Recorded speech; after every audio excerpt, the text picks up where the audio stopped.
Jennifer Jung Kim has a PhD in Korean history from UCLA and teaches courses on Korean history and East Asian studies in the UCLA Department of Asian Language and Cultures and in the International and Area Studies program. Additionally, she serves as a senior editor of the Korean Classics Library Series and assistant director of the UCLA's Center for Buddhist Studies. Jennifer has been teaching in K-12 workshops for more than 15 years.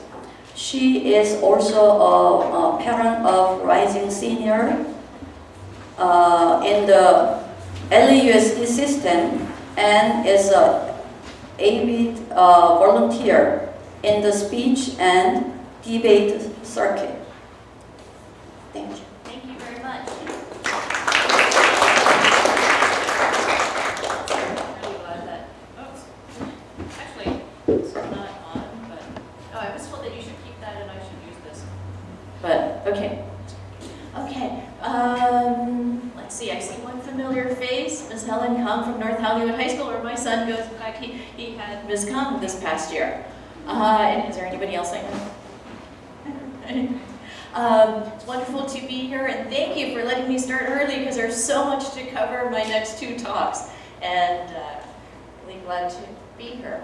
Now, if you Google Edward Schultz, top 10 things to know about Korea, you'll see a PDF article online, and this is based largely on that. Also, some of the other things that I recommend, there's a book by Kang Woon-hong, who's a USC professor, and my good friend, and he wrote a book called A History of Korea. The second edition especially is the one that's the current edition. And of course you know about Mary's book, the current one, and then her earlier one, Asia in Focus, the Koreas. If you like Korean literature, there it is, I recommend the Bruce Fulton. Another book that students seem to enjoy a lot, not younger students, but high school age students, is Lee Woon-yeol, Our Twisted Hero, and somewhere hiding on the internet is a PDF version of that, because the book is out of print. And then for younger students, although the topic is quite serious, I like Linda Sue Park, When My Name Was Kyoko, and this is written by, I'm sure you know the name Linda Sue Park if you teach younger grades. She's written many, many different books, and I like When My Name Was Kyoko because it talks about the experience of Koreans losing their names under Japanese colonialism, but it's told from a girl's point of view, and it's probably not as famous as Richard Kim's Lost Names, but I like this one a little better. And then Barbara Demick, who was a LA Times columnist, she wrote about North Korea, a book called Nothing to Envy. And out of all the different books written by North Korean defectors, the one that I like best is Hyun-seo Lee, The Girl with Seven Names. And the reason I like that particular book is she talks about what it was for her growing up in North Korea near the Chinese border. Her mother was a mid-level government employee. They were getting by. Her problems really weren't about North Korean politics. They just decided to leave, and she talks about the process by which she left and all the names she took on different stages of her life in her process. And also how she went back to North Korea later to get her mother and brother out. And to me, it's the most honest, not brutal, but most honest depiction of life in North Korea. Let's see, what else? The National Korean Studies website, as well as, let's see, CIA World Factbook. That's where I always go for statistics and data on pretty much any country. And then Asia for Educators, which is compiled by Columbia University, has a tremendous wealth of DBQ exercises you can download and just print out. All the questions are there, everything, so it's really easy to incorporate. In fact, I use some of these DBQs even at UCLA for my students. Okay, any questions so far? No? Okay. Now, you have kind of a little bit of a, in there you have my notes, but also basically I just want you to enjoy my slideshows And you will also be getting the actual PowerPoint, so you don't have to furiously write down notes, just enjoy it, ask questions along the way, please. Some of my favorite films that are useful. YMCA Baseball, it's set in 1905, and it's really appropriate. I wouldn't show it to kindergartners, but it's appropriate for elementary, older elementary and up, and there's no real bad language that I can remember. And it's really fun. What it is it talks about the first YMCA baseball team in Korea, and it's a ragtag group of very eclectic people who somehow end up falling in love with baseball, and it's about how they have a baseball game against against a Japanese team, and how there's a lot of patriotism in there, anti-colonial as well. Actually, Japan had just established a protectorate over Korea, so there's reaction to that. And if you're familiar with an Indian film called Lagan, Lagaan, it's really parallel. So for high schoolers, I think it'd be really interesting to show Lagan and YMCA baseball, and then talk about it in that context of Korea under Japan and India under the British. Also, a more recent movie, The Admiral Warring Currents. It's a movie about Lee Sun-shin, who's a very famous general from Korean history, and his victories in the Imjin Wars against Japan in the 16th century. And then Ode to My Father.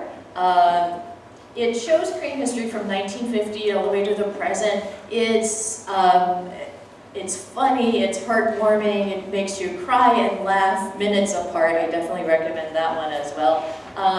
Probably, more for you than for your students, but, depending on what you teach, you may find it appropriate. And then A Taxi Driver from last year is a really, heartwarming film about the Gwangju democratization movement, which was really brutal, but it's told from a very unique angle of a foreign journalist who went to Korea, and his relationship with the Korean cab driver. Now, it really is dramatized, but still gives you a real sense of what the democratization movement was like. Okay, now I'm going to go through the 10 points that Edward Schultz has in the PDF that you can find online. And his first point is that Korea is not small. And this is kind of an odd thing, because California, we come from, we live in America, which is a huge country, and California is a big state. So I always grew up, well, actually I didn't grow up in California, but I grew up thinking Korea is small. And then, let's see, 1992, I went to Europe, and some Dutch people asked me, where are you from? I said, well, from America, but I'm Korean. And somebody said to me, oh, Korea, I've been there. It's a big country. And I was like, big country? And they said, yeah, I went from Seoul to Busan, and I had to take a plane. And I guess, yeah, so it's all relative about what is big. So Korea is not small. In fact, if we look at Korea, well, a little bit about the geography. It's in Northeast Asia. It is a peninsula, so there's a lot of coastline. And by the way, this is one of the things that's very much contested right now. If you look at most maps in English, you'll notice that it actually says Sea of Japan. And Korea has been trying really hard to get the international community to recognize it as the East Sea, because that is the West Sea, that is the South Sea. So East Sea makes sense, right? Not the Sea of Japan.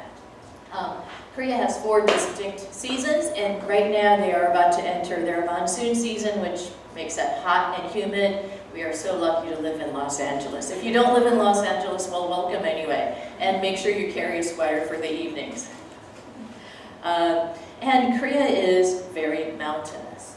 Okay, and if you look at Korea, I like this graphic, because here you see the United Kingdom superimposed on South Korea, and you get a sense of the size. So it's quite similar in size. So it's really not small. I had a former student who went to study in England, and she thought England was small, but it turned out that she picked a university that's like a 6-hour train ride from London, and she barely ever got to London, also because it was really expensive.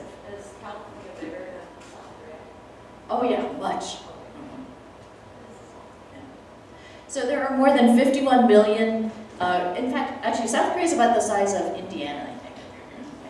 About 51 million Koreans in South Korea. It is the 27th most populated country in the world. North Korea is number 51 with about 25 million. And then altogether, all around the world, there are about 80 million ethnic Koreans. Seoul is the 16th most populated city in the world, has more than 10 million people. But if you look at the Seoul metro area, it's the second largest. In fact, about half of all South Koreans live in the Seoul metro area, which means basically within a 2-hour commuting distance, where if you're from LA, you know that could easily be, for me, I mean, when traffic's bad from North Hollywood to Westwood, it's taken me more than 2 hours. LA, by comparison, has about 4 million residents. So here's a picture of Myeongdong, which is an area in downtown Seoul. It's very crowded, right? In fact, there are many streets where they don't let cars go because it's all people. And also, what else do you notice here? Yeah, there's the body shop, Dunkin' Donuts. It's very international. Okay, and here's the Seoul subway. Pretty big, isn't it? And the Seoul subway system opened in 1974, but it's really grown. And this is why half of South Korea can live within commuting distance, even if it's not Seoul. So this is not all Seoul, actually. Some of the outlying areas go far out into the suburbs or even exurbs. Okay. Point number 2, Korea is not new. Koreans are very proud of their long history, and there's been human life on the Korean peninsula going back 300,000 years, and chronology of key events. So one of the things that the Consul General mentioned today is that today is the 68th anniversary of the start of the Korean War. Here's a picture of a royal palace in Seoul, and you'll see how there are these, areas that have been preserved, yet just beyond is the big city. This is Sungyemun, which is one of the original gates surrounding the core of Seoul. Seoul has grown much further than that. Now it barely is around even downtown. And here's a Lego version. I was so excited when Lego made that. And then they discontinued it, or they sold out. But not all of Korean history was glorious. This is the former building that housed the government general. So this was the seat of the Japanese colonial government between 1910 and 1945. And we can divide up the Japanese colonial rule into 3 different periods. The dark rule, cultural policy, and war mobilization. I'll be talking more about that tomorrow morning. But the main points are that Koreans had to become Japanese imperial subjects. They weren't given equal status as the Japanese people, but they were made into imperial subjects and is expected to assimilate without being given equal status. So they had to take Japanese names, only speak the Japanese language in public, and even practice Japanese religion. And then during the war period, there was war mobilization, which I'll get more into tomorrow. This is a picture of Koreans being made to go to Shinto shrines. Now, Shinto is the native Japanese religion, so it is different than Buddhism. Many Koreans used to be Buddhist, and roughly, I think about not quite a third of the country still is Buddhist. Korean language was eventually banned in public as well as in schools. And during World War II, up to 200,000 women, not just from Korea, but from China, the Philippines, and elsewhere, were taken into military sexual slavery. Number 3, Korea is the home of many inventions. So things even going back, this is from 7th century Shilla, this was an observatory. Korea had the first movable metal print in 1234, in fact, a couple hundred years before the Gutenberg Bible.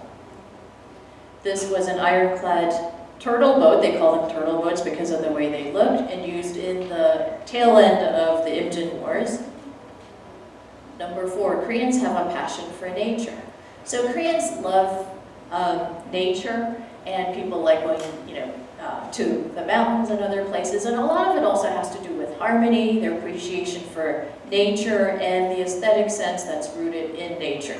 So here is a Korean landscape painting, and you see the mountains, the trees, but if you look, there are also many homes there. But if you notice how small the homes look, it's because we as humans live within nature, so we don't command nature, we coexist with it. Korea has beautiful scenes, and you can see the mountains there. That appears to be a Buddhist temple. Now, in mid-Joseon and later, Buddhist temples were cracked down upon by the government, and so many of them fled into the hills where they were less obvious. This is Jeju Island, a beautiful island south of the peninsula, and you'll see the volcanic rock statues. Kind of here they're lined up, kind of like Easter Island style. This is Gyeongbok Palace, the royal palace in Seoul, and this was really this is one of my favorite places in Seoul. This is a urban park, and it actually, it's kind of like the LA River if it had water in it. So it's really not a natural thing. There once used to be a natural stream running there, but then they cemented it over for a roadway, and then when they tried to reclaim it, they found out that it really couldn't be reclaimed, so they ended up cementing the whole thing, and then they bring in treated river water to supply it. So it is really the world's largest water fountain. But it is really nice, and on hot summer days like we're about to enter, people just hang out there, and people take their shoes and socks off, stick their feet in, and just cool down. Now, also really interesting is this would not work in America because it's, well, people can fall in. And in Korea, what happens if you, I don't know, maybe had a little bit too much to drink and you are there at night and you fall in? You don't sue the city. People love cycling as well, anything nature-oriented that gets them into nature, so this is a bike trail. And people love to go hiking.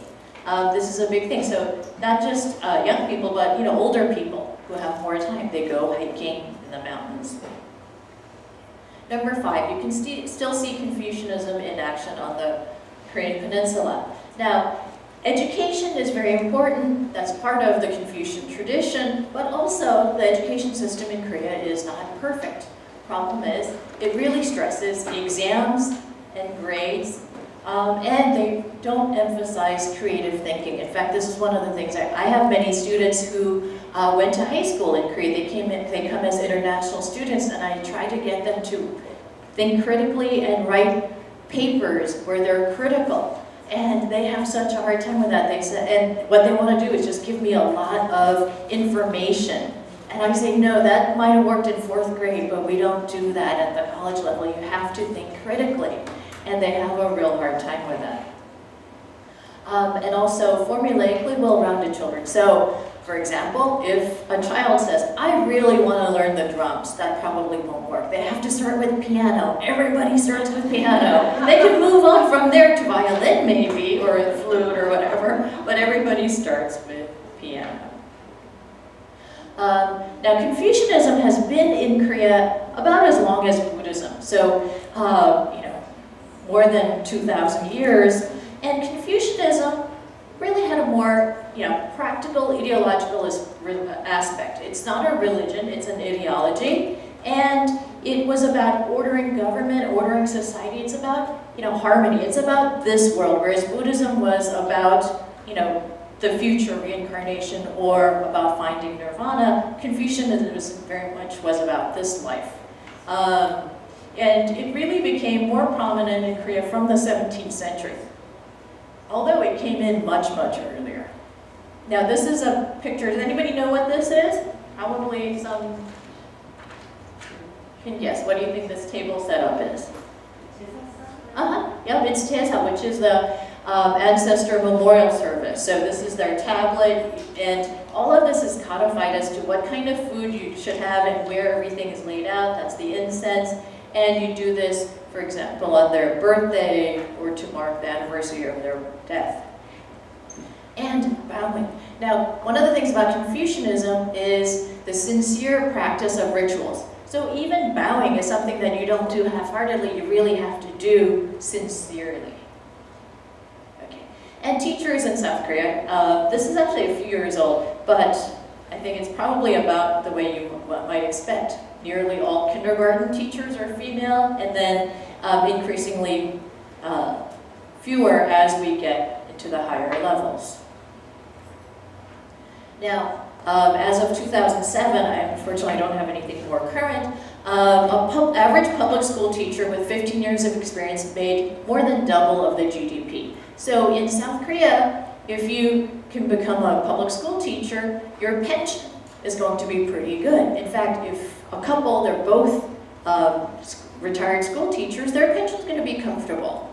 And teacher pay ranges, but as you might imagine, because the pay is decent, you also have many people who want to be teachers, and so it's not that there aren't that many jobs out there. So in the United States, for 2007, the figure was 96% of GDP.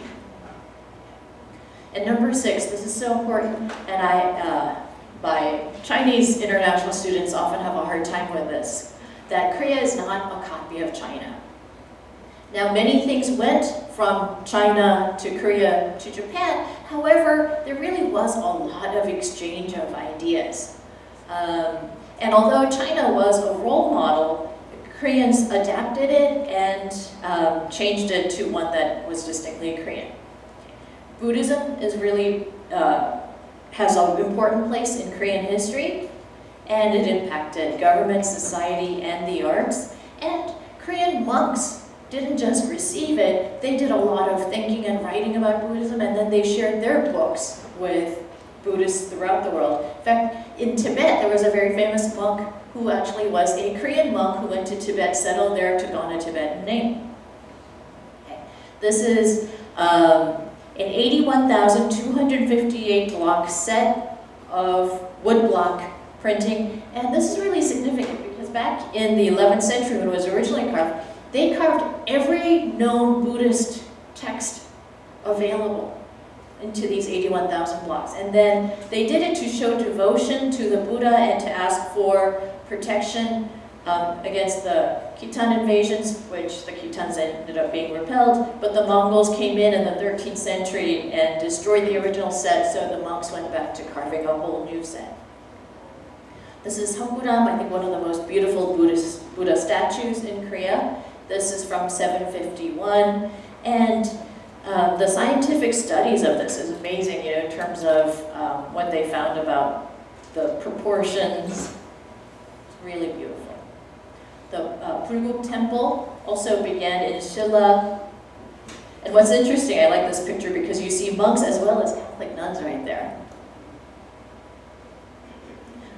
Korean Celadon is very famous. This really doesn't do justice, but if you go down to the first floor and have a tour there, I think you have one maybe today, you'll see some examples of the Celadon. It's a beautiful blue, gray, green color. And Hangul is the vernacular Korean writing. So Koreans used to use literary Chinese, or use the Chinese characters to approximate Korean sounds, Korean grammar, but then in the 15th century they came up with a phonetic writing system that you'll learn more about. So in 1446, King Sejong had his scholars come up with this new vernacular writing system. It has consonants, vowels, and diphthongs. In fact, they called it the writing that can be taught in one morning, because it really is, it makes sense, and you could learn it in one morning. Okay. Korean art also has a long tradition. This is an example of folk art. Number 7, the Koreas are not hermit nations. Now, oftentimes people talk about how Korea is the hermit nation, but in pre-modern times, Korea was very much part of the East Asian sphere, along with China, Japan, and Vietnam. Today, Korea is really quickly on its way to becoming a multicultural nation. Here you see Korean men, Korean grooms, with Vietnamese or Chinese wives. Many men today are looking to foreign countries to meet women, and then the women immigrate to Korea and live with Korean husbands. So here's a picture of them with a little baby. Labor protests. So as you can see here, there are also many workers, guest workers in Korea who are not Korean. And this is from an earlier World Cup. By the way, South Korea is not doing so well in the World Cup this year, but they did well other years. This is in 2006. You see all these fans, and you'll notice most of them are actually not Korean. And look at that street sign from Seoul. There's a rodeo drive there. And Koreans in America. Koreans have been coming to America since 1903. There's a really nice documentary called Aridam. I think you can find it online. And some of the famous Korean Americans, Jim Kim, who's a doctor, a medical doctor, and he is currently World Bank president. Michelle Rhee, who used to be superintendent of DC schools. And the Korean wave is big today. It's part of Korean popular culture, soft power, and its music, dramas, films, so much more. In fact, this gives you a sense of, this is from a book called Hallyu 2.0, and it says how sometimes people just, start watching dramas or K-pop, and then their interest grows from there to Korean films, Korean gaming, food, cosmetics, and then they want to learn the Korean language, less so in the United States, but in Asia, Korean fashion is really big, and then people want to go to Korea. In fact, every Tuesday evening from 7 p.m. to 9 p.m., the Korean Cultural Center offers Korean language classes. I volunteered here for many years, and I used to teach right on this stage. And what I've noticed over the many years that I used to be here is that the students became increasingly non-Korean, to the point where I think the last time, or the last few years I taught here, and I taught the beginning level, it was about 95% non-Korean. And I'd say, what got you interested in learning Korean? And many of them say, well, I was watching, I was flipping through the channels, I saw a Korean drama, and I got hooked. Or they like K-pop. Goes from there. The oldest person I had in my classes, he was actually a gentleman who was a Korean War veteran. And he said he couldn't, he had trouble with the subtitles watching Korean drama, so he was here to learn Korean. So he could watch Korean dramas, without the subtitles. So it's really, not just young people who get hooked on the Korean dramas.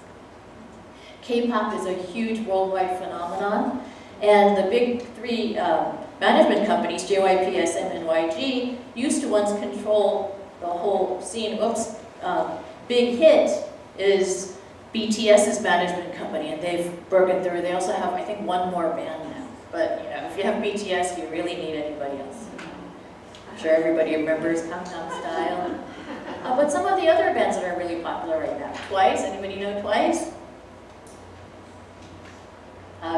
Sure, you know BTS, which also became a Billboard Top 10, Top 100. K-beauty is also really big too. If you've been to Sephora, you may have seen that. How about North Korea? Well, North Korea is also really not that much of a hermit. They have diplomatic ties with dozens of countries. So let's say if you're Canadian, you can just go to North Korea, on tourism, as a tourist. And North Korea does have a lot of, some trading partners. And what does North Korea export? Largely coal briquettes, but textiles, other things as well. And South Korea is technologically advanced. How many of you have a Samsung or LG phone? Guess what? Even if you have an iPhone, you have parts in there that were manufactured in Korea. Now, South Korea has more than 57 million mobile phones. Do you remember what the population of South Korea is? 51 million. And there are 57 million phones. So pretty much, when you're born in the hospital, remember, I don't know, for those of you who've given birth, you get a diaper bag or something from the formula companies. It's like you get a phone. You don't really, but it's like that. Korean cars. Anybody here drive a Hyundai or Kia?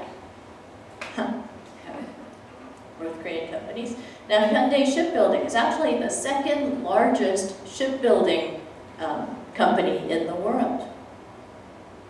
By the way, one of the things that's really brilliant about this is there are some really large steel companies like POSCO, and what they do is they have actually the POSCO Iron and Steel has their factory right next to the shipbuilding factory, so it literally rolls off one assembly line to the next. Okay, how about North Korea again?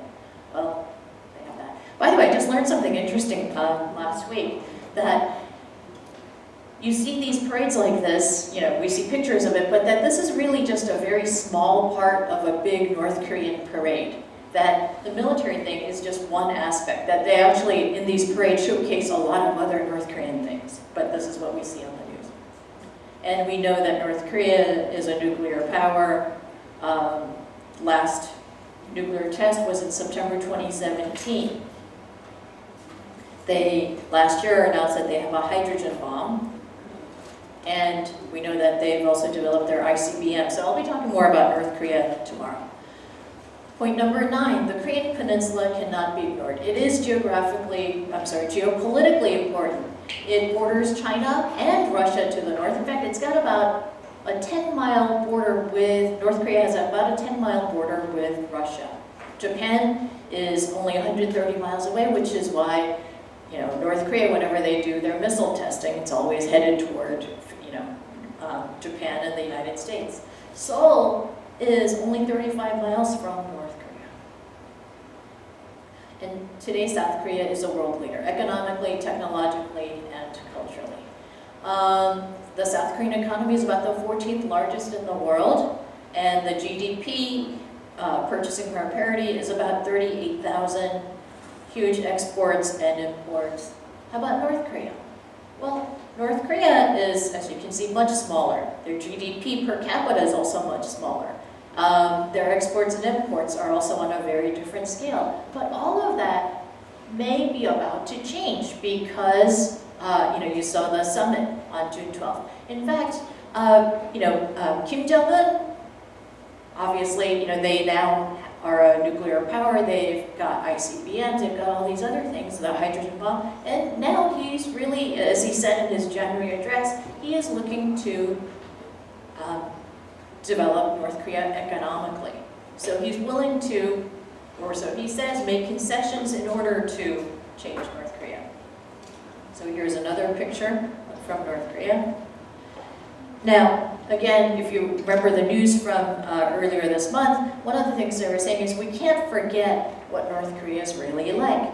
This is Kim Jong-un's aunt's husband, so uncle. He had him executed. He had his own half-brother executed, or killed with nerve gas. Now, you might see a picture like this and say, oh yeah, that's got to be North Korea. Certainly we see extreme poverty. But North Korea isn't just about rundown buildings. North Korea also looks like this. So depending on, so if you're among the elites in Pyongyang, they're living quite comfortably. You see high-rises that look like they could be on the Wilshire corridor right here. And Kim Jong-un in his New Year's Day address. Also, I think it's really notable that he's not wearing his usual, communist suit. There he is in a Western-style suit. Number 10, Koreans want to be reunified, or perhaps at least have peace. Now, the two Koreas have been at war. You've heard a few times already about how it began 68 years ago today. There was some thawing during the Sunshine Policy, and just, this year there's been more thawing between the two. So this was the first Inter-Korea Summit in 2000 between Kim Dae-jung, South Korean president, and Kim Jong-il. And then the second one, Kim Jong-il, and then South Korean president Do-yeon. And then just this year, we saw the South Korean president with Kim Jong-un's sister during the Pyeongchang Winter Olympics. And then they met twice after that. The current president, Moon Jae-in, and his wife traveled to North Korea.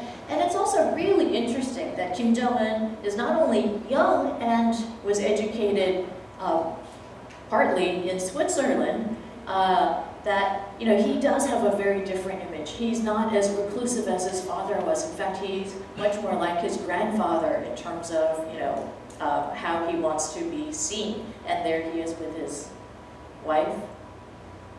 And then you probably saw these pictures from Singapore. And this agreement that they signed, you know, some people in the press were saying, oh, it's going to be a normalization treaty. It wasn't. It was kind of a very vague non-treaty, more for a photo op than anything. Let's see what happens. And then I added my own 11th point. Korean women have not been quiet and submissive. If you know Korean women, especially older, middle-aged or older women, they're anything but quiet and submissive. Why? Well, Korea has a very long history of very strong women's roles. Here's a queen. She was one of 3 queens who ruled in their own right. They were not queens as in married to the king, they inherited the throne. Going all the way back to the 7th century. This is a very famous mother, but she wasn't just the mother of one of Korea's most famous philosophers from the 16th century. In fact, she was a noted artist, calligrapher, and very well educated at home, but you know, they didn't really have schools back then. And not only that, when she got married, she told her husband, she came from a family of no sons, only daughters. And she told her husband that she wanted to spend some more time with her family. But apparently they saw enough of each other because they had a bunch of kids even when they weren't living together. And there she is on the 50,001 bill. By the way, if you notice, earlier painting, later painting, South Korea is the plastic surgery capital of the world. Look at that. Makeover, including, from what I can tell, a little Botox around there just to smooth out the stiff jawline there. And her paintings. And that is her son on the 5001 bill, also with his mother's paintings there. Now, my students have a hard time understanding this. In Korea, in pre-modern Korea, class was much more important than gender. You would much rather be an aristocratic woman than a peasant man, or worse, a slave male. So class was really what defined you, not gender. A lot of my students write papers about women were oppressed because of Confucianism. And I keep saying, have you been listening to nothing I've been saying all quarter? Because class was much more important. So in Korea, women lived with their own family. It was their husbands who moved in. And so as a result, imagine, women have a lot more clout because your parents are probably going to side with you, not the son-in-law. In fact, if you didn't like your husband in pre-modern Korea and you're an aristocratic woman, you just kick him out. Because it's your house. And women had equal inheritance with their brothers. So of course you're going to have clout. And women could remarry, and as a result of equal inheritance, they also had equal responsibility. This is a young high school student who was protesting Japanese colonial rule and was imprisoned and tortured and died in prison. This is kind of a typical middle-aged woman from 1987 during the democratization movement. Look how she is yelling at the riot police. Nobody yelled at the riot police, but she was. And I don't know what for, but my guess is she just wanted to go to the market. She's in plastic slippers, and she just wants to get through. And middle-aged housewives in Korea still today are very prominent because it's the women who control the purse strings. So the men turn over their paychecks to the wives, and it's the women who spend carefully, so there's money to save and invest. And so they have a lot of economic power, which becomes social clout. And then this was the first female prime minister more than a decade ago. And then South Korea also had the first female president. She's currently in prison. But not just ethnically Korean women. This is Jasmine Lee. She was actually a naturalized Filipina who married a Korean man, became naturalized in Korea, and was a member of the National Assembly. Today there are many Vietnamese brides living in South Korea, and here they're protesting saying respect Vietnamese women. This is Korean women with the Me Too movement. And as you can see, it says hashtag me too, hashtag with you. And stay tuned because history is being made. Okay. Any questions? Yes? You had the slide about labor protests, and I was just wondering what was the ethnicity of the guest workers? I think in that picture, many were from Bangladesh. So in Korea, there are many jobs that Korean people do not want to fill. Many, like what they call in Korea, they call it the 3 Ds: dirty, dangerous, and demeaning. So there are many jobs where Koreans don't want to fill, and so there's a shortage of guest workers. And especially also in not just in some of the manufacturing or service sector jobs, but also in farming. Farming is hard work. Many young people don't want to farm anymore. And so there are guest workers who work on farms, like in California. What else? Yes? So you were saying how in Korean culture, school is very important. There's not much time for the creative arts. Oh, However, for creative thinking. creative thinking, because we have Yeah. like art, we have a lot of film. Mhm. And how does this happen?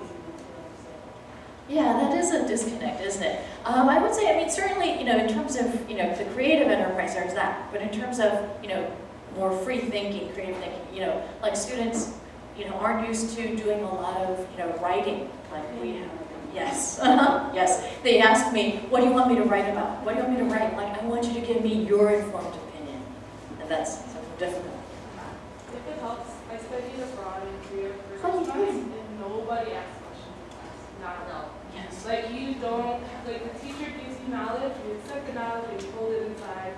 If you have questions, you ask your fellow students. And even for like the arts program, they would do art projects, and the teacher would keep telling them to do different things because it wasn't what the teacher wanted them to make.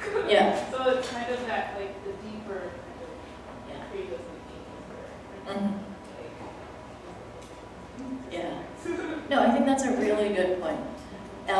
But it's like even in art class, you see everybody replicating exactly what the teacher says, and the teacher in the lower grades certainly want you to do things the way that they're telling you to. My friend's son, he's in 7th grade in Korea, and he's a gifted artist. And his mother was worried that he was going to have his creativity beaten out of him because the teachers were like, you can't draw that way.